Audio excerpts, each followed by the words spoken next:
Il se lance le maître mot, gérer autrement ses ministères.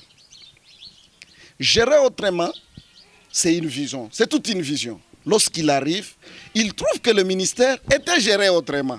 Et lui doit le gérer autrement. Ça vous dit quelque chose? Là, c'est un adverbe vraiment compliqué. Hein? Gérer autrement. Les mots autrement, là, nous intéressent. Il dit gérer autrement. C'est qu'il a trouvé les choses qui étaient gérées autrement. Oui. Ça, c'est lui. Il se fixe comme objectif que nous devons sensibiliser les opérateurs miniers à venir construire les unités de transformation de nos produits miniers. Nous sommes dans le secteur minier. Il faut citer ces opérateurs-là. Ces opérateurs, nous avons d'abord commencé par sensibiliser nos 2 entreprises qui sont en exercice.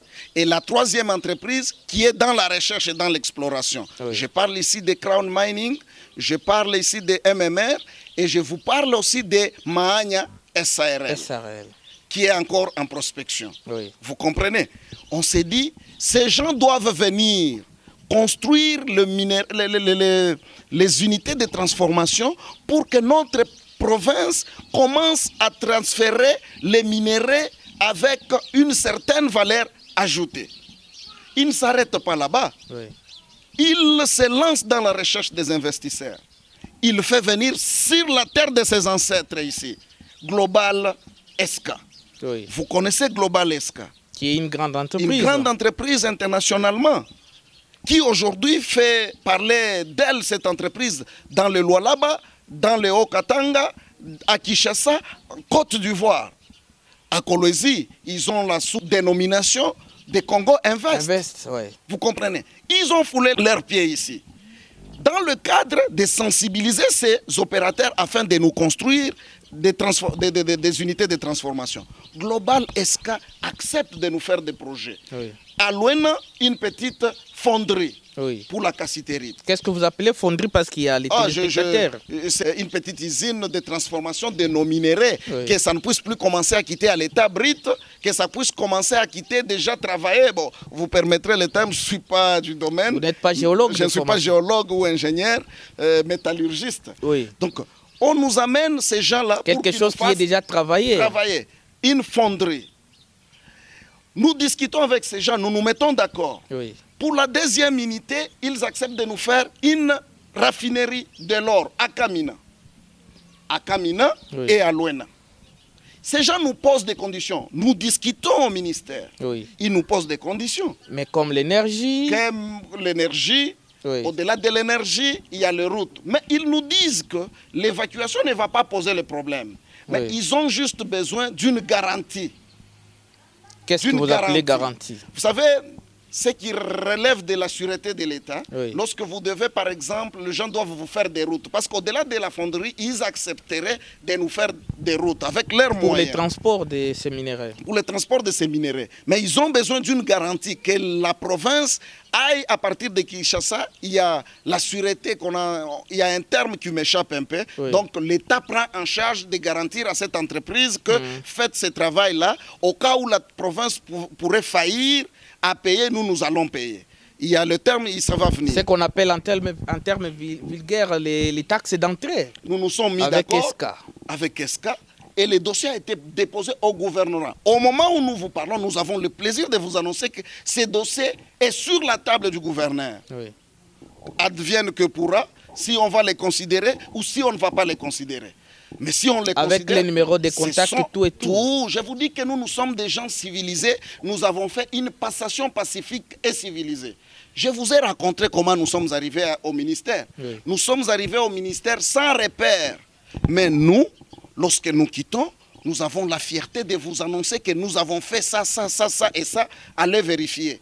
Je peux même vous dire, lorsque je dors, on me pose la question, vous avez traité combien de dossiers au ministère? C'est combien alors parce que vous voulez pendant les 11 mois passés, nous avons traité 556 courriers. 500 enregistrés. Bien enregistrés. Je peux vous annoncer que nous avons laissé pas plus de 13 dossiers en cours. Donc ça, je ne parlerai pas sur les dossiers en cours parce que ça relève de celui qui entre.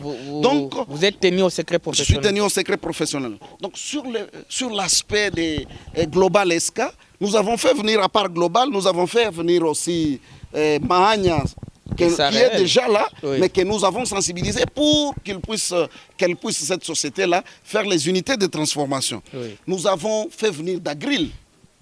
Dans les domaines de l'agriculture. D'abord dans les domaines miniers, Oui. et puis ils ont cherché, comme le fait Zabandora, avait des ambitions de l'agriculture. Le Il a patron voulu de la aussi SEMSECA. entrer dans les domaines agro-pastoraux. Oui. Ça c'est nous, ce sont nos efforts, c'est les efforts du ministre Arsène. Vous comprenez? Oui. Donc ça c'était dans le cadre de sensibiliser les opérateurs. Je dois vous dire que nous sommes Mais la fiers. population, vous n'avez pas prévu un projet pour J'y arrive. la population J'y dans tout arrive, ce que c'est vous un avez bilan, fait? non? Oui. J'y vais graduellement. Nous nous sommes fixés un objectif qu'il fallait actualiser. Oui. L'arrêté sur la périodicité et les taux sur la perception de droits et taxes redevances dans les secteurs miniers. Vous savez pourquoi les gens se camponnent toujours cassitérite, coltan, dans les Cuivre. Olomami, mais cuivre non? Oui. Parce que nous nous sommes rendus compte que dans les Olomami, on taxe exorbitamment les gens qui veulent produire les cuivres. C'est comme ça que les investisseurs fuient. Ce n'est pas seulement la route et l'énergie. C'est aussi le problème de la taxe. Un taux élevé Comment ou un comment? taux élevé? Là où les gens de Koloézil, de Lualaba, de Okatanga peuvent Okatanga, payer oui. $65, mais chez nous, on demande $300. Mais qui taxe cela? C'est le Mais ministère. c'est un arrêté que nous avons trouvé. Nous nous sommes dit, pour que les investisseurs viennent, nous devons actualiser cet arrêté. Nous l'avons actualisé. Aujourd'hui, il n'attend que la signature de Madame, Son Excellence, Madame le Gouverneur. Oui. Vous comprenez? Donc ça, c'est un travail. Conformément au manuel de procédure de traçabilité, Dans le mine. dans le mine, nous nous sommes dit qu'il fallait faire un plaidoyer. Pour faire installer les services compétents qui doivent intervenir dans la traçabilité de nos minéraux, Oui. notamment la DGDA, Oui. le CEC, Centre d'évaluation d'expertise et de certification, Oui. et il fallait aussi l'OCC. Nous nous sommes dit, la DGDA n'est pas prioritaire. L'OCC n'est pas encore prioritaire. Qu'est-ce que nous allons faire? Nous devons nous battre d'abord sur l'installation des CEC. Oui. Il vous souviendra, vous avez vu, le ministre s'est déplacé pour Kinshasa. Il est allé faire un plaidoyer, il est allé amorcer la procédure d'installation de ces services. Aujourd'hui, dans quelques jours, si nos successeurs trouvent les dossiers importants, vous allez voir les fruits. Le CEC sera installé dans la province. Et ça, c'est un dossier déjà amorcé par Arsène Moukadi Kintuntanki. Vous l'avez vu faire mission à Kinshasa. Qui ne demande que la signature. Qui ne demande que la signature. Donc, voilà comment les gens devraient nous remercier. Nous avons, dans 11 mois, tout ça, ça a été fait. Parce que vous parlez du projet de la population. Oui. C'est là où les Romains s'empoignèrent. Écoutez, Comment vous dites ça, M. oui, Turbo? nous suivons. Nous Oui. suivons des polémiques inutiles. Nous les suivons. Nous arrivons au ministère. Le ministre dit, cher ami directeur, je dois voir les cahiers des charges des entreprises privées œuvrant dans le secteur minier. Oui. Je dis, Excellence, nous n'avons pas trouvé une administration assise. Nous n'avons aucun document. Quoi de plus normal que nous puissions nous adresser aux services techniques. Nous arrivons, on s'est dit, écrivons, demandons à celui qui est chargé de gérer, de connaître les dossiers cahiers de charges. On écrit au chef de division qui est un des services techniques. Oui. Si nous pouvons voir les cahiers de charges, je vous dis, nous avons été scandalisés. La province n'a jamais eu un seul cahier de charges pour ces entreprises. Un seul. Je dois rappeler que là, nous sommes en 2020, n'est-ce pas? Oui.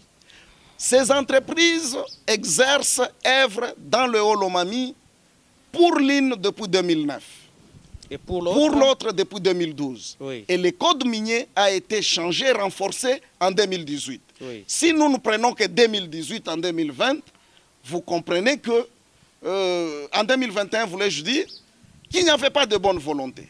Il n'y a pas de cahier des charges. On s'est dit, c'est anormal que pendant toutes ces années, que les entreprises détentrices de permis d'exploitation des permis de recherche puissent prendre le minerai de notre province, aller, mais sans que rien ne soit fait en contrepartie. Il a fallu l'arrivée d'un homme à ce ministère. Qui est l'honorable Arsène. L'honorable Arsène. Il a tapé la main sur la table. Il a invité. Vous avez été plusieurs fois conviés à tout ce qu'il y a eu comme commission pour le traitement du cahier des charges. Ensemble avec. Le processus d'élaboration, des négociations, des signatures du cahier des charges est supervisé par le ministère des Mines. Oui. Le ministre n'intervient qu'en tant que superviseur. Vous comprenez? Oui. Qu'en tant que superviseur. Mais qui doivent être les parties prenantes? C'est les entreprises avec leurs délégués. De l'autre côté, il faut créer ce qu'on appelle les CLD, les comités locaux de développement. Qui doivent intervenir en Qui premier. doivent intervenir en premier. Vous allez vous rendre compte que ce CLD sera composé de la société civile, des représentants des communautés, des chefs de secteur, des communautés, de la zone ou de la partie impactée par les activités. La communauté locale. La communauté locale impactée, pas toute la communauté de l'entreprise. Oui. Monsieur estimé, vous êtes l'un de nos amis qui nous ont représentés à Mousseka, Oui. à Moulongo, à Nkoulou, Oui. à Mwanza, Même à Malemba, Boukena, oui. même à Boukena, pour superviser les travaux d'élaboration, de négociation, d'élaboration et de discussion des cahiers des charges. Oui. C'était vraiment un ouf de soulagement Pour la population. la population de Malemba. Vous y étiez d'ailleurs. Je suis très à l'aise parce que je suis en face d'un journaliste d'investigation, Oui. d'un journaliste qui a fait partir de tout ce qu'il y a eu comme processus. Ils ont discuté. Ils se sont entendus. Ils se sont entendus sur quoi? Oui. La communauté locale de développement qui représente la communauté locale présente ses besoins. Les CLD. Les CLD. Ils présentent ses besoins. Oui. Quels sont les besoins prioritaires? Nous avons besoin d'un centre de santé. Nous avons besoin de Pour l'hôpital. certaines localités. Nous avons besoin de l'antenne. Nous avons besoin des écoles. Nous De avons l'eau. besoin de l'eau. Nous avons. Oui. Ils se mettent à discuter avec l'entreprise. Lorsque l'entreprise accepte, il retient certains besoins prioritaires là. Oui. Il dit, de tout ce que vous avez demandé, nous avons faire ça. Et ils disent, ajoutez ça. Dès qu'ils se mettent d'accord, ils font ce qu'on appelle la signature d'un procès verbal de la réunion. Oui. Ils s'entendent sur les besoins prioritaires de la population, de ces CLD. Ils signent. Là, le ministre Kintuntan qui n'est pas là, moins encore son directeur de cabinet. Dans tous ces projets. Dans tout, ça, on laisse. Nous ne faisons que la supervision. Dès lors qu'ils se mettent d'accord et... Dès lors qu'elles se mettent d'accord, l'entreprise détentrice du permis d'exploitation de recherche transforme ses besoins prioritaires en projet. Oui. Il dit, on m'a demandé de construire à Boukena une école. Il cherche ses ingénieurs. Ils lui font un plan. Ils évaluent, ça va coûter combien la construction d'une école. Oui. Ils coulent ça dans un cahier qu'on appelle le cahier de charges de responsabilité sociétale. C'est pas Ce n'est l'argent pas visible. un cahier qu'on vend au marché, comme j'ai l'impression de comprendre. Vous savez, aussi l'honneur que nous avons en tant que ministère de Mines, Oui. c'est d'avoir appris beaucoup de gens c'est quoi le cahier de charges. Tout le monde ne connaissait pas le cahier de charges. Vous voulez dire que vous êtes le premier à avoir initié? Mais tu vis dans les Holomami. Tu vis dans les Holomami. Aujourd'hui, c'est même le bébé qui se réveille à la maternité. Cahier de charges. Personne ne connaissait c'est quoi cahier de charges. Les Oui. autres vous diront on vend ça à Mousseka, les autres non. Soyons Alors, sérieux. les sociétés, Vous comprenez? les Ils sociétés et ont la signé. communauté se sont mis d'accord. Ils se sont mis d'accord. Ils ont signé, ils ont transformé les besoins prioritaires en projet. Oui. Et ils ont évalué ça coûtait autant. Oui. Pour l'une des entreprises, c'est autant, je garde le secret. Pour l'autre, c'est autant. Mais vous savez là où ça choque un peu les esprits C'est à sensibles. quel niveau, maître? C'est quand les gens voient l'argent qui est coulé dans le cahier de charges où le ministre n'a été que superviseur d'un accord entre les parties prenantes et ils disent c'est cet argent-là qu'on a donné au ministre. Makuta iko wapi? Vous voyez ce que ça Mais fait? vous n'avez pas touché à Non, cet on a argent. touché l'argent, Makuta iko wapi? Pendant que c'est un Les gens projet. se battent sur l'argent sur papier. Pendant que c'est un Ça- projet. Ça me rappelle une petite comédie où les gens se disent Afukama tunapata $100 hapa wote beba ngapi? Ah, Mintabeba 60, ah, Mintabeba 40, apana. Dans une illusion. Dans une illusion. Et les gens se disent, Mukona Fouya Nina Sema, 100 $, quoi, non, comment tu n'es pas. C'est ça que les gens réfléchissent. L'argent dont les gens parlent de cahier de charges, ce n'est pas les espèces sonnantes, Oui. monsieur Stimé. C'est un projet. Ce sont les projets de développement de la société. Ce qu'on va faire à Mousseka, ce n'est même pas l'entreprise qui va, ce n'est même pas la province qui va faire ces projets-là. Lorsque les gens s'entendent, ils viennent présenter les cahiers de charges à la division. Oui. La division attend que le ministre signe un arrêté portant investiture de la commission permanente pour étudier la conformité à la loi de ces projets-là. Et cela a été fait? Cahiers. Cela a été fait. Le ministre a signé un arrêté. Et quand on signe l'arrêté, on signe, la loi donne qui doivent participer dans cette commission. Oui. Et présidé par le chef de division. Oui. Ils sont allés à la division. Ils ont fait leur travail. La loi leur dit, vous devez faire ce qu'on appelle un avis favorable. Si le cahier est favorable, vous le faites passer. S'il n'est pas favorable, vous l'annulez. Et vous vous êtes rendu compte qu'il a été conforme. Mais nous sommes au ministère de Mines. La commission a terminé son travail. Il a adressé une lettre favorable, un avis favorable au gouverneur Kabamba Wabatame. Oui. Et son Excellence, monsieur le gouverneur, a signé ce qu'on appelle un arrêté d'approbation. À ce jour, les cahiers de charges sont adoptés, sont approuvés. On demande à la division des mines d'envoyer les arrêtés et les cahiers de charges aux sociétés. Non, pas aux sociétés, au cadastre minier national. Oui. Qui, à ce cadastre national-là, de faire ce qu'on appelle les attestations et donner aux entreprises. Mais c'est maintenant qu'il y aura l'exécution. C'est maintenant qu'il y aura l'exécution. L'exécution va se faire comment? On ne va pas donner à l'entreprise et à la province l'argent. Mais comment ça va se passer? Voilà. Ces entreprises vont faire ce qu'on appelle les appels d'offres.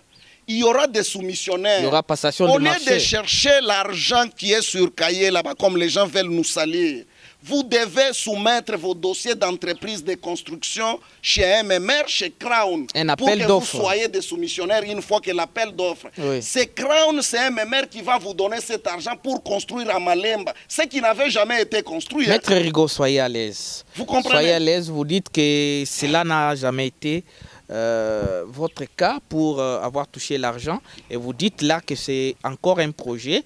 Les sociétés, vous dites qu'il y a toutes ces procédures que vous venez d'énumérer, les cadastres miniers, et là, il y aura appel d'offres. Maintenant, là, on dit que ce travail de cahier de charges n'a pas été bien fait. Comment... En quoi ça n'a pas été bien fait? Vous savez, les gens se réveillent. D'abord, j'ai compris une chose. Oui. J'ai compris une chose. Ils ont raison de le dire. Beaucoup de gens ne comprennent pas... Vous leur donnez raison. Je leur donne. Pourquoi je leur donne raison? Vous savez, quand vous ne maîtrisez rien, oui, vous allez vous permettre de tout dire. Les gens ne comprennent même pas les cahiers de charges, c'est quoi. Ils ne comprennent même pas ça va se faire comment. La procédure se fait comment. À ce niveau, c'est biaisé. Vous comprenez? Déjà là, il y a un problème, mon ami. Parce que cahier de charges, on vous a donné l'argent, on vous a donné. Pour quelqu'un qui connaît la procédure et le processus du cahier de charges, il ne peut pas se permettre de raconter des illusions pareilles. Vous comprenez? Et ce qui est choquant, c'est quoi? J'ai entendu... À part ceux-là qui nous taxent que nous avons volé. Oui. Les autres disent que non, les cahiers de charges, les projets sont seulement de 300 000 $, de 200 000 $. C'est paix. Attention. Alors, attends, j'y arrive. Oui. Si c'est paix, qui est celui qui nous a déjà fait un cahier de charges ne serait-ce que de 10 000 $? Qui nous présente son cahier où il y a les projets de 30 000 $? Et vous avez quand même essayé d'isser. Mais quoi de plus normal? La province. Les gens doivent nous féliciter. L'exploitation qui s'est faite à Malemba, ça ne date pas avec Arsène. Et je vous rappelle qu'il n'est pas de Malemba. Arsène Moukadikintuntanki est de Boukama. Il pouvait, s'il se comporterait comme beaucoup d'autres, il pouvait se dire pourquoi développer Malemba, ce n'est pas chez moi. Vous voyez la grandeur de l'homme. Oui. Vous voyez la grandeur de l'homme. Il a semblé le faire. Il n'est pas élu de Malemba. Oui. Les cahiers de charges là, ce n'est pas pour construire les écoles à Malemba que tu as couvert les négociations. Oui. C'est pas à Luena, c'est à Malemba. Les gens doivent quand même les remercier, doivent les féliciter. Ils doivent être reconnaissants. Vous remerciez aussi vous en tant que directeur. Moi, je ne suis que l'ombre du chef. Les gens doivent être sérieux. Ça, il a fait. Ça n'a jamais été fait. Si vous dites que ce projet-là est minime, Oui. on va construire seulement, pourquoi pour les Holomami, on doit construire seulement 3 écoles, 2 centres de santé. Montrez-nous les toilettes que vous avez fait construire à cette population. Pendant combien de temps? Il n'y en a pas eu pendant des années. Nous, pendant 11 mois. Aujourd'hui, nous vous laissons un cahier de charges qui n'attend que son exécution. Il ne faut pas intoxiquer les gens pour rien. Nous devons nous aimer, nous devons aimer notre province. Et maintenant, par rapport à tout ça, Maître Rigaud, quelles sont vos recommandations? Parce qu'il y a Madame le gouverneur. J'y arrive. Nous sommes dans le cadre de mines. Oui, allez-y un peu vite parce que dans le cadre de sensibilisation, dans le cadre d'encadrement effectif des crésaires qu'on appelle des exploitants artisanaux. Oui. Qu'est-ce que nous avons fait? Nous avons signé des arrêtés. Le ministre a signé des arrêtés. Ce n'est pas les arrêtés pour créer les EA. J'aimerais que les gens nous comprennent. Ce sont des arrêtés pourtant. Nous sommes dit, il faut qu'il y ait un encadrement effectif par les services SAEMAP. Parce que c'est SAEMAP qui encadre les crésaires. Oui. Les crésaires ne sont encadrés que lorsqu'ils sont regroupés dans ce qu'on appelle une coopérative, oui. N'est-ce pas? Et la coopérative ne preste et ne fait ses activités que dans une zone d'exploitation artisanale. Oui. Alors, nous nous sommes dit, nous devons rendre dans notre province un encadrement effectif par les SAEMAP. Il faut lui donner des coopératives, il faut lui donner des crésaires organisés. Oui. C'est comme ça que le ministre va signer les arrêtés portant autorisation provisoire. Ça, c'est une autre innovation. Vous comprenez? Oui. Autorisation provisoire d'encadrement des exploitants artisanaux qu'on appelle communément crésaires. Oui. On a signé ces arrêtés-là. Les comprenant rien, comme les gens aiment diaboliser les autres, parce que la loi voudrait c'est que le crésaire là qui travaille dans les ERG, Oui. qui ne travaille pas dans les EA, Oui. qui ne puissent pas évoluer eux-mêmes, qui ne puissent pas évoluer en solo. Il faut les regrouper dans une zone de recherche géologique. C'est ça qu'on appelle ZRG. Oui. Une fois que ces gens sont regroupés, on les autorise à fonctionner provisoirement. En attendant, on leur demande pour se conformer aux dispositions de l'article 109 du Code minier de saisir Kinshasa avec les coordonnées géologiques qui seront données par notre service de SAEMAP, de saisir Kinshasa sur base de cette disposition 109 et de faire instituer cette zone-là en zone d'exploitation artisanale ZEA. On ne comprend pas ça, tout le monde se réveille. Non, Moukadi a signé ma ZEA, ma ZEA. Vous voulez que nous on commence à répondre à des choses comme ça? Mais nous disons, des gens qui effectivement, il y a eu des arrêtés pourtant. Ces arrêtés-là ne portent pas institution d'une zone d'exploitation artisanale. Oui, le ministre n'a pas compétence pour attribuer une zone d'exploitation artisanale. Si vous réfléchissez de la sorte, c'est que vous ne comprenez pas ce quoi vous êtes appelé à faire. Les ministres autorisent le fonctionnement provisoire dans une ZRG, dans une zone de recherche géologique. Et il demande même dans son arrêté aux autres de saisir Kinshasa afin de se faire instituer en ZEA. Est-ce que cela a suivi la procédure normale? Une procédure normale qu'on nous démontre quelle est la disposition légale qui a été violée. J'ai besoin... Tu sais, je suis avocat. Vous l'êtes, oui. Je suis avocat. Vous pensez que je vais induire mon ministre en erreur en signant du n'importe quoi? Je ne suis pas quand même un avocat de la première pluie, de la dernière pluie. Ça peut arriver, maître. Non, écoutez, on peut tous se tromper quand même, pas sur les affaires de l'État. J'aimerais que quelqu'un me dise, en signant ces arrêtés, vous avez violé telle disposition légale du code minier, telle disposition du règlement minier, telle disposition du manuel de procédure de traçabilité. Oui. J'ai besoin que quelqu'un me dise ça. Pas venir, non, on a signé bien mingi. Oh, on a kabouria ni ba député. Oh, arrive signé tout j'ai. Vous voyez le raisonnement. Maintenant, ça dénote la haine. Maître Rigaud, tout ça, c'est un bilan élogé. Nous avons 5 minutes, Maître Rigaud, pour vous résumer peut-être quelque chose d'autre d'ajouter dans les prouesses que vous êtes en train de parler, parce que vous dites que vous avez très bien évolué dans le secteur de mines, mais ça doit être prouvé. Vous venez de dire que vous avez quand même fait quelque chose pour la population du territoire de Malem-Mankoul qui doit bénéficier des hôpitaux, des centres de santé, des écoles, de l'eau et des antennes de télécommunications pour certaines communautés. Alors, quelque chose d'autre que vous avez fait, parce qu'on dit l'affaire argent là, vous avouez que vous n'avez pas touché. On va toucher comment je viens de vous expliquer. L'argent sur papier. Vous pensez que les avocats de MMR, de Crown Mining réfléchissent comme nous autres? Les Libanais d'ailleurs. Ils ne vont pas donner l'argent. Ce sont des capitalistes, monsieur. Ce sont des capitalistes. Vous pensez qu'ils sont bêtes pour sortir l'argent comme ça? Non, soyons sérieux. Et s'ils sortaient l'argent, ils donnent aux individus. Les projets là, ils vont le faire avec quoi? Vous pensez que les gens ne réfléchissent pas? Nous devons quitter la haine. En conclusion, Alors, Maître Ergo. pour terminer les deux aspects, Oui. nous avons aussi fait le renforcement des capacités de tous les intervenants dans la chaîne de traçabilité avec Oui. Itkri. avec Itkri. Voilà. Ça, c'est quelque chose qu'il faut encourager. Oui. Au-delà de ça, nous avons initié les négociations pour la signature d'un contrat d'amodiation avec Chemaf à Kafumbe. Vraiment. Vous comprenez? Oui. Donc, ce sont des choses que les gens doivent quand même applaudir. Dans 11 mois, on fait ça. C'est quand même, il y a eu de la bonne volonté. Alors, si on peut résumer vos propos, vous dites que le bilan est vraiment élogé. Le bilan est élogé. Nous demandons à la population de se méfier. Tout n'est pas politique. Hein? Tout n'est pas politique. Il y a un moment donné, nous devons être sérieux. La population doit être très contente. Et surtout, cette population de Malemba là. La population de Malemba doit remercier, comme elle l'a fait d'ailleurs dans vos vidéos, quand vous étiez sur le terrain, de remercier l'honorable Arsène Moukadi Kintuntanki. Parce qu'au moins, lui a osé. Alors, Et Maître Ergo, aujourd'hui, si les gens viendront vous dire, non, ce qu'on vous propose comme centre de santé, comme hôpitaux, comme l'eau, c'est rien. Demandez-leur à leur niveau, qu'est-ce qu'ils vous ont donné pendant tout ce temps. Voilà la question qu'un intellectuel doit réfléchir. Maître Ergo, une recommandation, les ministères de mines avec beaucoup de problèmes, tout le monde qui gère est mal vu, est traité de voleur. Alors une recommandation en tant qu'analyste scientifique, pas comme directeur de cabinet, parce qu'il y a beaucoup de problèmes dans le secteur minier, j'arrive, les gens qui gèrent, il y en a qui pensent que gérer le mine, c'est avoir beaucoup d'argent, c'est que l'argent est géré là-bas. Une procédure en termes de recommandations, votre mot de la fin. En termes de recommandations, c'est à deux niveaux. Oui.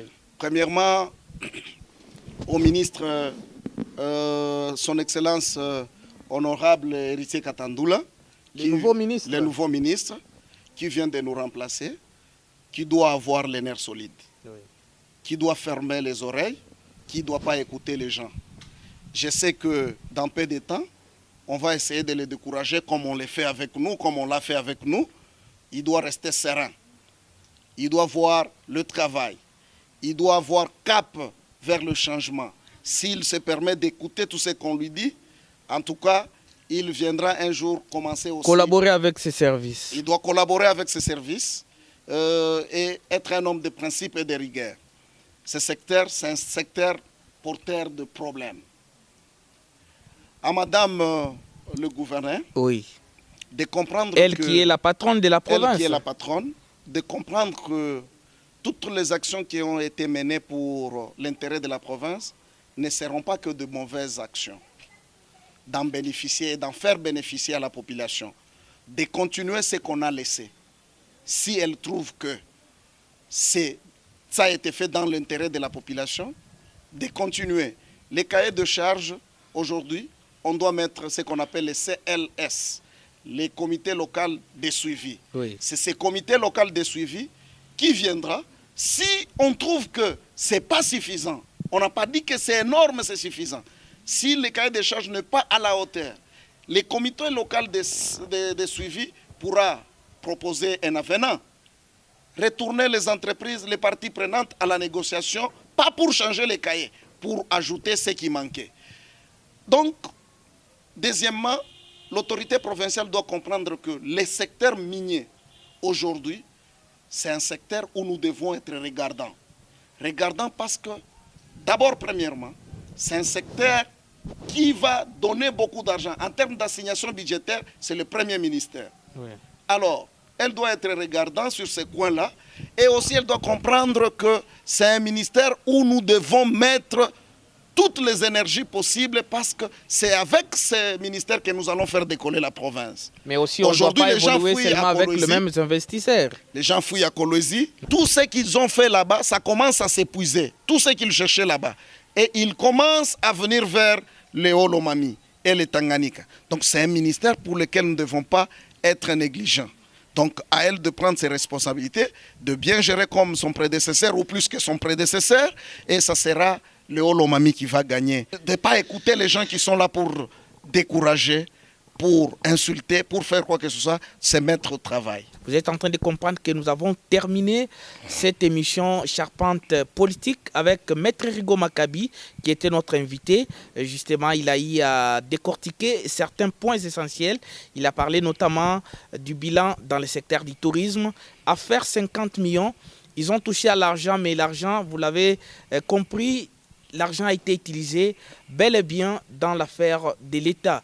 Et quant à ce qui concerne le détournement aux mines, il dit et il a avoué qu'ils n'ont jamais touché à l'argent parce que faire des cahiers de charges, c'est un projet qui continue. L'argent ne sera même pas versé au ministère. Donc, quitte aux gens d'enlever les illusions dans leur tête. Ce n'est pas moi qui venais de les dire, mais ça vient de notre invité. Alors, à la prochaine, nous allons peut-être recevoir encore Maître Rigo Maccabi sur d'autres détails. Mais pour aujourd'hui, une émission qui a connu la coordination de notre patron, directeur Moïse Tibam à Kongal.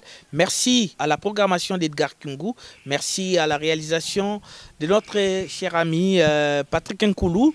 C'est de lui qu'il s'agit. Alors, si vous êtes en train de nous suivre à partir de la maison, restez branchés car le programme ne fait que continuer. Merci à tous les héros dans l'ombre. Merci à tout le monde. Merci à toute la famille professionnelle de la RTNC pour la réussite de cette émission. Merci aussi à Maître Rigo d'avoir été des nôtres pour ces numéros. Alors, restez branchés. Bye.